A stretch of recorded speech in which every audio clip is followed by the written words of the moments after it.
Isang masakit na katotohanan pagdating sa pag-ibig, yung may mga pag-ibig pala na kaya kang mahalin, pero hindi ka kayang ipaglaban. Yung aminin natin minsan sa buhay natin, dumarating talaga yan na kaya nating mahalin or mahal natin yung isang tao, pero hanggang dun lang. Hindi natin kaya ipaglaban. Alam mong mahal ka, alam mong tinatangi ka niya, kasi ramdam mo naman talaga yun na mahal ka niya. So, wag natin baliwalain yun, kasi pagmamahal yun. Pero, ang sad part kasi dun, yung hanggang dun lang. I will love you, but I will not fight for you.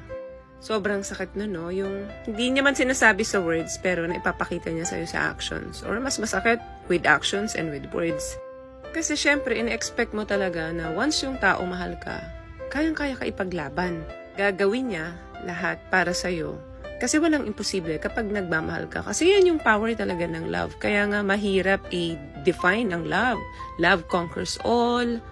Very magical. Diba? Ang hirap ma-explain ng love. Kasi nga, yung power ng love is very powerful. Meaning, kaya lahat gawin, kaya lahat ipaglaban yung mga bagay na akala mong hindi kaya ipaglaban.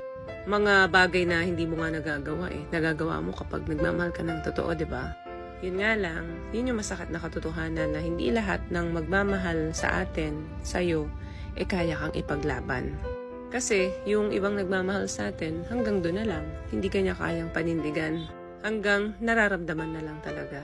Yan yung sad reality ng pagmamahal minsan.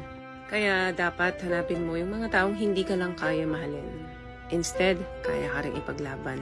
Yung sasamahan ka kahit wala na yung saya. Sasamahan ka sa lahat ng laban mo.